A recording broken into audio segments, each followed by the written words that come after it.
Le 1er décembre 1963, un forage de contrôle dans le puits 11 d'un champ gazier soviétique a très mal tourné. Il y a eu une explosion.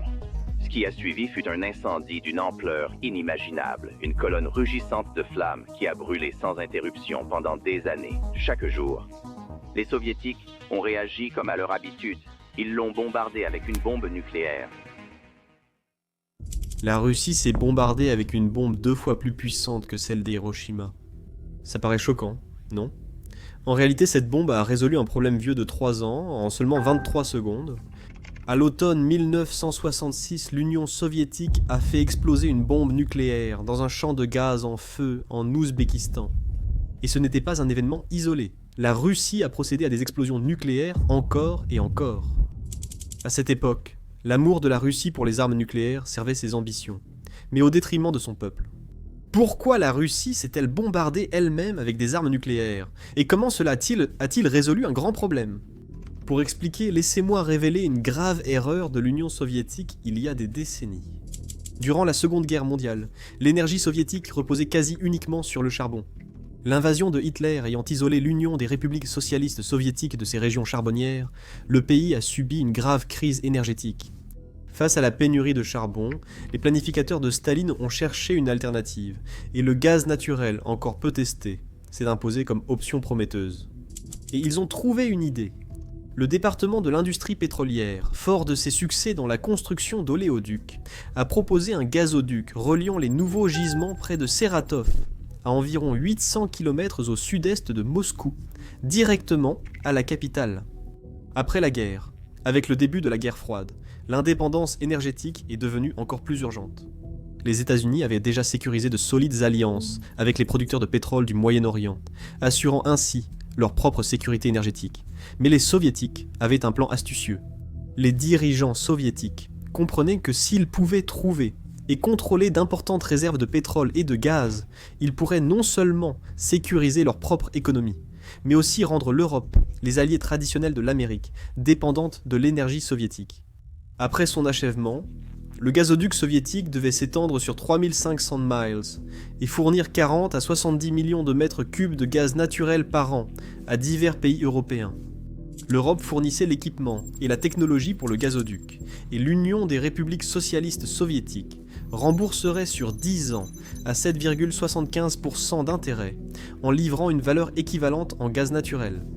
Le coût total du projet pour l'Union soviétique était estimé à 10 milliards de dollars, incluant les bénéfices des entreprises européennes liées au contrat du gazoduc. Les autorités pensaient que l'Union soviétique pourrait bientôt couvrir 35% des besoins en gaz de l'Europe de l'Ouest. Et cela a suscité des inquiétudes quant à la dépendance de l'Europe envers l'Union des républiques socialistes soviétiques pour des ressources énergétiques essentielles, créant des tensions entre l'Est et l'Ouest, ainsi que des désaccords entre les alliés européens et américains. Les soviétiques ont commencé à réussir. En 1950, des chercheurs soviétiques ont découvert les gisements de gaz de Chibelinka, dans ce qui est aujourd'hui l'oblast de Kharkiv, en Ukraine. 6 ans après, ils ont découvert les gisements de gaz de Gazli en Ouzbékistan, estimés à 25 000 milliards de pieds cubes. L'exploration a continué et, dans le bassin de l'Amou Daria, ils ont fait d'importantes découvertes d'hydrocarbures. L'un de ces gisements, le champ d'Outro-Balak, fut identifié en 1963, après le début des forages en 1961. Ces réserves jouèrent un rôle clé dans l'économie soviétique et sa stratégie durant la guerre froide. Tout se passait selon le plan soviétique, mais ensuite quelque chose a terriblement mal tourné. Le 1er décembre 1963 sur le champ gazier d'Outro-Balak, le travail paraissait routinier. Comme sur beaucoup de premiers sites d'exploration, les protocoles de sécurité étaient souvent négligés.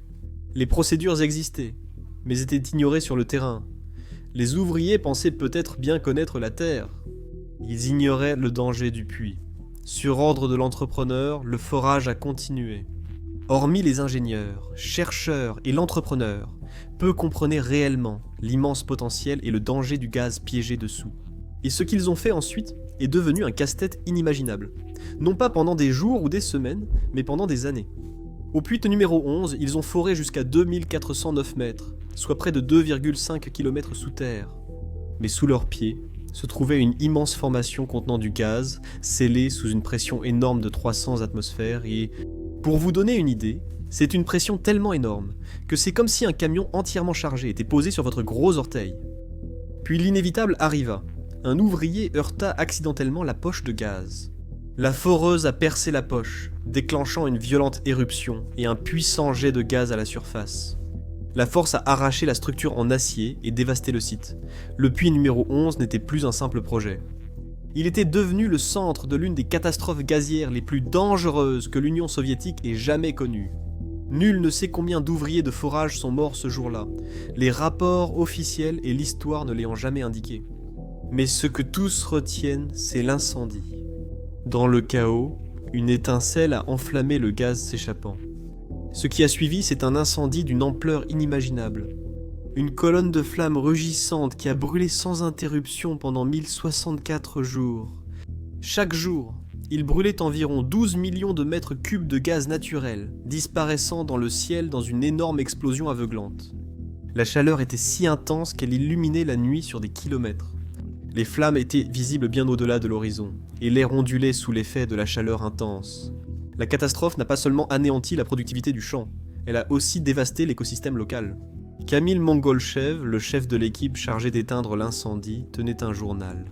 Dans ce journal, il a décrit des scènes presque inimaginables de tragédie. Il a mentionné que, la nuit, des vols d'oiseaux migrateurs et des nuées d'insectes, attirés par la lumière, se jetèrent dans cette danse de feu mortel et, en tombant, brûlaient, souvent avant même d'atteindre le sol. Beaucoup affirment que si cet incident avait eu lieu avant l'ère industrielle, on aurait pu penser à une puissance surnaturelle ou à l'action d'une secte religieuse. Même si cela paraît impressionnant, 3 ans ne s'approchent même pas du record du feu le plus long. L'incendie le plus durable sur Terre brûle depuis ce que les scientifiques estiment être 6000 ans. C'est un endroit connu sous le nom de montagne ardente en Australie. Lorsque les explorateurs européens l'ont vu pour la première fois, ils ont cru avoir découvert un volcan. Au XIXe siècle, les scientifiques ont établi que ce n'était pas un volcan. C'était une veine de charbon en feu, brûlant à environ 30 mètres sous la surface. À un moment donné, dans le passé lointain, elle a dû s'enflammer, et elle ne s'est jamais éteinte. Cependant, le feu d'origine humaine le plus ancien est bien plus jeune, avec seulement environ 1500 ans. Le feu du temple Yad Atajberam en Iran brûle sans interruption depuis l'Empire romain. L'incendie du champ du Tabalak n'était pas un accident naturel, mais une erreur humaine. Et les ingénieurs sur place étaient prêts à tout pour l'arrêter. Les méthodes classiques de lutte contre l'incendie ont échoué face à la puissance du puits numéro 11. Durant 3 années, l'incendie a persisté. Les scientifiques ont tenté de l'arrêter, mais ont échoué à chaque essai. Ils ont tout tenté, artillerie russe, canons à haute pression, et tout équipement d'ingénierie lourde disponible dans le désert. Rien n'a changé, même lorsque les pompiers ont essayé un couvercle avec système de décompression. Le plan était simple, en théorie. Sceller le puits, canaliser le gaz dans des tuyaux d'évacuation, relâcher la pression et finalement priver le feu de carburant. Un instant, ils ont semblé avoir une chance. En janvier 1964, le couvercle partiellement installé leur a donné un bref avant-goût de la victoire, mais le succès a été de courte durée. En quelques semaines, le sol autour du site s'est fracturé en cratères riches en sulfure, libérant des gaz toxiques et aggravant la catastrophe environnementale. Tout espoir s'estompait. Toutes les tentatives avaient échoué. Beaucoup d'habitants avaient déjà accepté que cet incendie ne s'arrêterait jamais.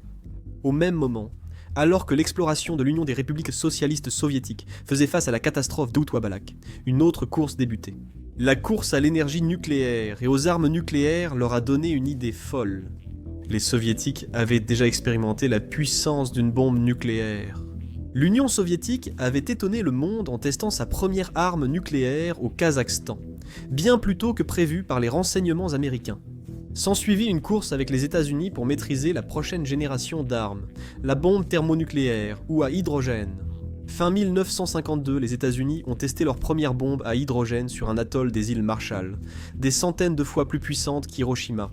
Le Royaume-Uni avait rejoint le club nucléaire quelques semaines plus tôt. En 1954, l'essai Castle Bravo des États-Unis a très mal tourné lorsque les scientifiques ont mal calculé la puissance, créant un nuage de retombées radioactives qui a empoisonné une grande partie des îles Marshall. L'Union soviétique a répliqué en novembre 1955 par une détonation thermonucléaire, causant des conséquences sanitaires durables pour les communautés kazakhes voisines. En 1958, les États-Unis, le Royaume-Uni et l'Union des républiques socialistes soviétiques ont effectué plus de 100 essais nucléaires en un an. Cette frénésie a cessé avec le début des discussions sur une interdiction permanente. En 1960, la France devient la 4e puissance nucléaire, puis survient la crise des missiles de Cuba en 1962, la plus grande menace de guerre nucléaire. En 1963, le traité d'interdiction partielle des essais nucléaires a interdit la plupart des explosions nucléaires. Les essais souterrains ont continué, la France et la Chine refusant de signer, permettant la poursuite de la course. Par ailleurs, même après avoir signé le traité, l'Union des républiques socialistes soviétiques préparait quelque chose de fou. En Union des républiques socialistes soviétiques, la combinaison de l'expertise technique acquise au fil d'années d'essais nucléaires et du désespoir face à un brasier de gaz incontrôlable allait bientôt pousser les ingénieurs soviétiques à proposer l'impensable. Utiliser une bombe nucléaire pour étouffer les flammes du puits numéro 11. À l'été 1966, les responsables soviétiques étaient à bout. C'est alors que les physiciens ont proposé une solution audacieuse, presque incroyable. Faire exploser une bombe nucléaire sous terre, à environ 1500 mètres de profondeur, près du puits numéro 11. Cela paraissait insensé, mais la réalité était autre. Leurs calculs montraient que l'onde de choc écraserait les parois du puits, scellerait la poche de gaz et éteindrait instantanément l'incendie. C'était risqué. On craignait qu'une explosion nucléaire aggrave la situation. Et si l'explosion renforçait les flammes? Et si tout le champ gazier s'enflammait dans une réaction en chaîne incontrôlable? Pourtant, l'ordre a été donné. Pourquoi? Parce qu'à ce moment-là, l'Union des républiques socialistes soviétiques avait déjà commencé à expérimenter des explosions nucléaires à des fins civiles. Oui, après le succès de la bombe nucléaire, les pays ont commencé à se demander ce qu'ils pouvaient faire de leurs énormes stocks d'ogives, à part les utiliser pour la guerre ou la défense. Même les États-Unis étaient à l'avant-garde. Ils avaient lancé le programme Plowshare, visant à utiliser des explosions nucléaires pour des projets de génie civil. La logique était simple. Une explosion nucléaire, réalisée en secondes, ce que le forage, le dynamitage ou l'excavation classique mettaient des mois à faire, et à moindre coût.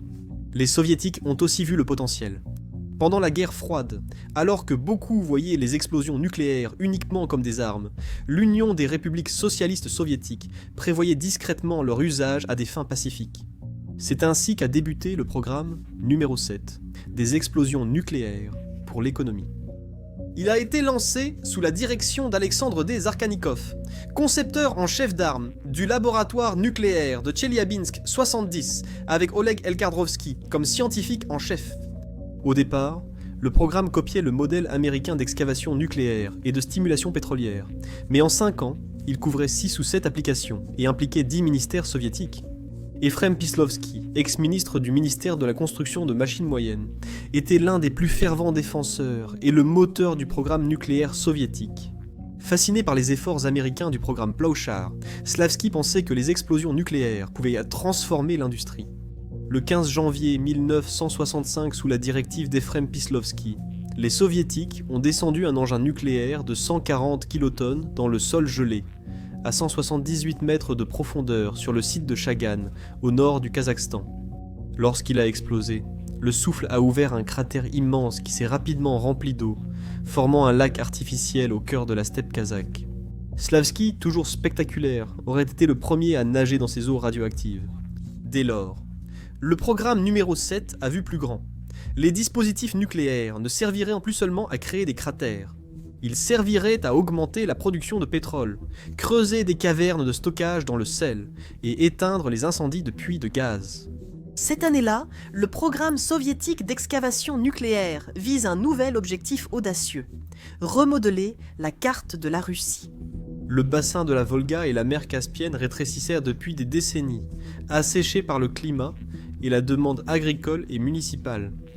La solution proposée consistait en un canal de 112 km pour diriger les eaux arctiques de la Péchora vers la Kama, puis vers la Volga et la mer Caspienne. L'obstacle principal était 65 km de terrain et élevé bloquant le passage. Pour les ingénieurs soviétiques, ce n'était pas un problème mais une opportunité. Leur solution consistait simplement à faire exploser la Terre solide avec des centaines de dispositifs nucléaires, en déclenchant jusqu'à 20 à la fois, la force totale pouvant atteindre 3000 kilotonnes, soit 200 bombes d'Hiroshima seraient libérées ici. Ça paraît insensé, non? Et ça l'était. Le programme était peu coûteux, rapide et, du moins sur le papier, d'une efficacité stupéfiante. Les ingénieurs l'adoraient. Le gouvernement l'adorait. Et ses premiers succès ont semé la graine d'une application encore plus audacieuse. Utiliser une bombe nucléaire pour résoudre l'un de ses plus grands problèmes, arrêter l'incendie de gaz d'Urtubulak. L'arme qu'ils prévoyèrent de déployer était un dispositif stupéfiant de 30 kilotonnes, soit 2 fois la puissance explosive de la bombe larguée sur Hiroshima. Pour réaliser ce plan, des équipes ont apporté des foreuses conçues pour une détonation souterraine. La sécurité était essentielle, car des civils vivaient à seulement 27 km du site de l'explosion. C'était risqué, c'était complexe, c'était sans précédent, mais cela a reçu l'approbation officielle. Ce serait la première fois que l'Union soviétique tenterait une explosion nucléaire pour éteindre un incendie de gaz.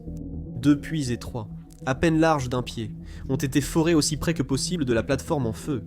Chacun atteignit une profondeur d'environ 1400 mètres, soit environ 4593 pieds, s'arrêtant à seulement 35 mètres du puits numéro 11. Dans l'un de ces puits, les ingénieurs ont descendu la bombe nucléaire de 30 kilotonnes.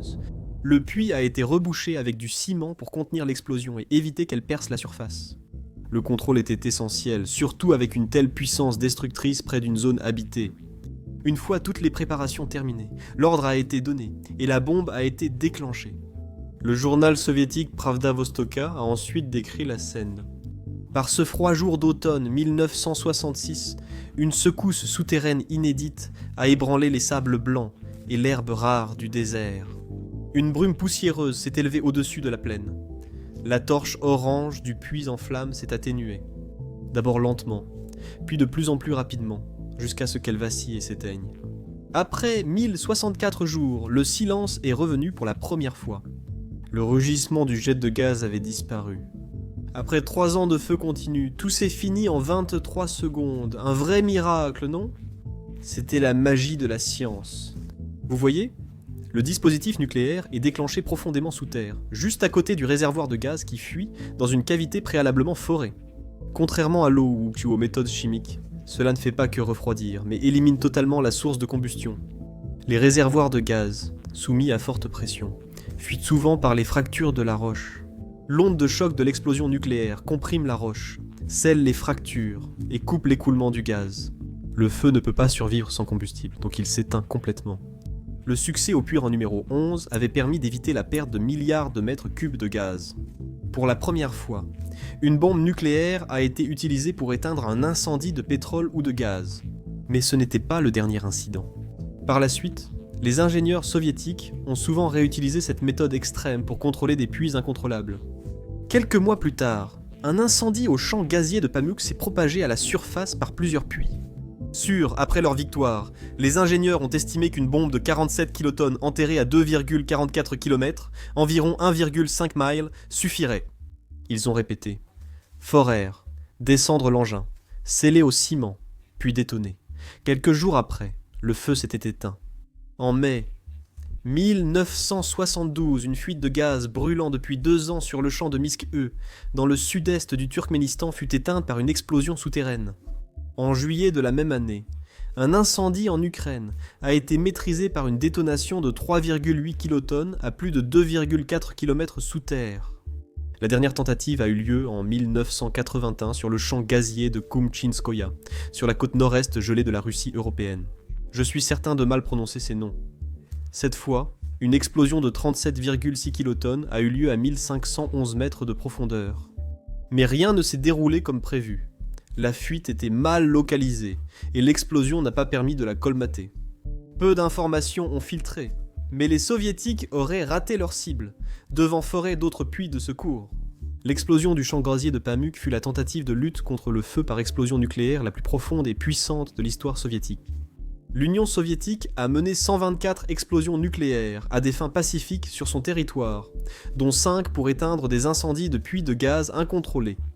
Mais parfois, des choses qui semblent vraiment formidables ne le sont pas autant en réalité. Ici, il s'agit d'armes nucléaires, causant une radiation mortelle. Vous vous demandez peut-être, et la radiation ? Vous étiez déjà en avance sur de nombreux scientifiques. La réalité était complexe. Les retombées massives rendaient souvent ces expériences impossibles, les explosions laissant des grottes trop radioactives. D'un autre côté, lors des expériences avec la puissance de la vapeur, les explosions faisaient aller bouillir l'eau souterraine, mais avec des résultats imprévisibles, parfois en labérant des jets aléatoires de vapeur radioactive à travers le sol au-dessus. Au réservoir de Chagan, sur le site de la première excavation nucléaire soviétique en 1965, les niveaux de radiation avaient leur propre histoire. Dans les années 1990, les taux de dose au bord du cratère restaient environ 100 fois supérieurs au fond naturel, et l'eau contenait des radionucléides à des concentrations 100 fois supérieures aux normes d'eau potable. Cela signifiait tout simplement que l'eau à l'intérieur était bien trop contaminée pour être bue. Mais à 100 ou 150 mètres, les relevés redevenaient normaux. Environ 20% des produits radioactifs ont fui les zones d'explosion, certains atteignant le Japon. Les études menées par l'Institut de médecine radiologique et d'écologie du Kazakhstan dressent un tableau sombre. Les personnes exposées aux radiations ionisantes pendant l'ère des essais nucléaires soviétiques ont souffert de taux de mortalité générale et liés au cancer nettement plus élevés. Les dégâts ont continué après eux. Les recherches ont confirmé que les risques accrus de maladies graves ont persisté sur 2 générations, touchant non seulement les personnes directement exposées, mais aussi leurs enfants et petits-enfants. Les données sur la 4e génération sont incomplètes, mais les preuves humaines restent difficiles à ignorer. Dans les villages près de l'ancien site d'essai de Semipalatinsk, de jeunes enfants naissent sans membres ou souffrent d'un cancer avant l'école. Même l'incendie de gaz d'Outobalak, salué par l'Union soviétique comme réussi sans fuite radioactive, n'a jamais été totalement prouvé sans danger. Pour étayer cette affirmation, les soviétiques n'ont jamais publié d'études indépendantes détaillées sur la radioactivité, si bien que les assurances d'absence de danger n'ont jamais été vérifiées de manière indépendante. Des gens ont effectivement vécu et travaillé dans la région après l'explosion, mais il reste incertain de savoir s'il y a eu des effets à long terme sur la santé. Les dossiers médicaux soviétiques pour ces sites étaient souvent incomplets ou secrets. Semipalatinsk, ou le cratère de Chagan, avait aussi des rapports sur la radioactivité, mais l'Union soviétique les a dissimulés, laissant le programme continuer sans contrôle public.